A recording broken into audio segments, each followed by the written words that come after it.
What's going on, APUSH peeps? We've got a good video for you today. This one is on European colonization in the Americas. This is a fantastic topic that you could see on an essay or a short answer question. If you're in my class, you're going to be writing an essay on this topic. I got him! All right, before we begin, it's shout out time. I want to give a shout out to Mr. Brower's class in West Michigan. Thanks for watching. Best of luck this year. So before we get into European colonization, let's do some background info on European exploration. We've talked about this in previous videos, but remember, reasons for exploration included the 3 G's, that's your gold, glory, and God. Technological improvements such as the sextant and caravel, those very fast ships. And this could be a great possible contextualization point for an essay on European colonization. You're setting the stage as to why Europeans are exploring. So remember that. That's an easy contextualization point if you explain it properly. Let's start off first talking about Spanish colonization. Now, Spain sought precious metals such as gold and silver, and they came over with conquistadors or conquerors, people like Hernan Cortez,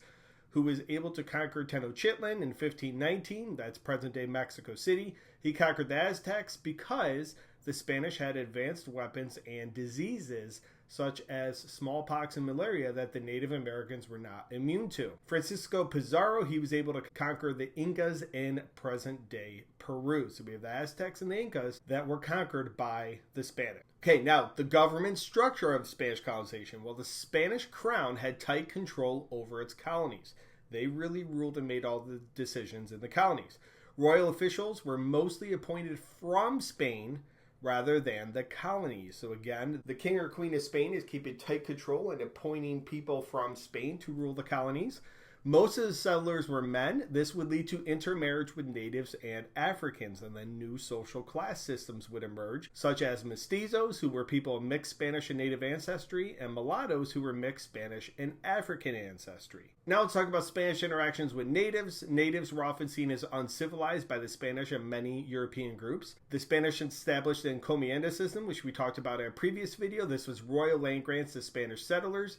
In return, they promised to Christianize natives on the land and gain tribute. This was essentially slavery for Native Americans. And Native Americans were forced to work on plantations or mines to acquire those precious metals. And there is a major desire to convert natives to Christianity, specifically Catholicism. So this is one of the 3 G's for Spanish colonization. And Spain was able to do this by creating what's known as a mission system, which helped convert natives in the southwest portion of the United States and even present-day California. All right, jumping over to French colonization, you see in green where the French had their colonies originally. And Samuel de Champlain founded Quebec in 1608. That's 1 year after the English founded Jamestown, which we'll talk about in just a minute. They sent fewer individuals than the Spanish or English, and just like the Spanish, they were mostly men. So this will also lead to intermarriage, and the children of French descendants and Native American descendants were known as métis. France focused on trade with natives, and this allowed them to have friendly relations with natives. They especially focused on the fur trade, so they had a complex system of alliances and commerce relations with Native Americans. Coureurs de bois, this was the name for French runners of the woods, or these fur traders that would engage in trade with Native Americans. And these goods, this fur was exported to Europe. A big idea with the colonies is that a lot of these goods, whether it's fur, tobacco, gold, silver, is going to be exported to Europe for consumption or buying. French colonial governments were led by a governor general that was appointed by Paris. So just like the Spanish, the French appointed people from their country. There was no representative assembly, which we'll see in the English colonies. In terms of relations with natives, the French did not take a substantial amount of land like the English did, which we'll talk about in a second. And they did not force them into slavery like the Spanish did. There was no version of the encomienda system. Christian Indians were allowed to have a lot of autonomy or independence or self-rule. And just like the Spanish and really all European contact, many natives were killed by disease. Jumping over to the Dutch, they are very similar to the French. You can really lump them together if you choose. Now, Henry Hudson will reach New York in 1609. That's 2 years after Jamestown and 1 year after Quebec. So we see this dash for land in the Americas in the 1600s, especially North America. He established a trade post in New York, present-day Manhattan, and Albany. And similar to the French, they sent fewer Europeans and focused on trade. And they were the ones that created the joint stock company. This will be a prelude to modern capitalism in which people will pool their money together and share in profits and losses. So a bunch of individuals will put their money together to fund exploration, and if exploration makes money, they get money. If it doesn't make money, then they lose their money. This is very similar to buying stock in a company today. Married Dutch women did retain rights when they were married. So, for example, they would be able to continue to own land once they got married, unlike English women who would have to forfeit that land to their husbands. And there is some religious toleration, although that was really done privately, not publicly, in your own private home, not necessarily out in the public eye. The fourth major European power is England, and let's focus on English colonization. The first permanent settlement was in Jamestown in 1607. You can go there today. This is located in Virginia in the Chesapeake, and you can check out what this first permanent civilization was like. They settled along the Atlantic coast in present-day U.S. and the Caribbean. Those are other areas that the English settled. And they sent large numbers of males and females. Unlike the other countries we talked about, which sent mostly males, females were sent in large numbers as well. So this led to little intermarriage with natives. And really, the English are going to live separate from the natives, unlike the Spanish, the French, and the Dutch. This also included immigration from other European countries, not just England. Other immigrants settled in the English colonies, and immigrants came here because they sought several things: social mobility, economic prosperity, this chance to acquire land, which really all the land was taken in England, and religious freedom. We see the Puritans of Massachusetts come here for religious freedom in particular, and improved living conditions. As bad as living conditions could be, especially in the early years of colonization, there was this hope that living conditions would improve over time. Okay, English colonists often lived separately from natives, as I mentioned. Natives helped colonists survive during the early years, but as time went on, they lived separate from them.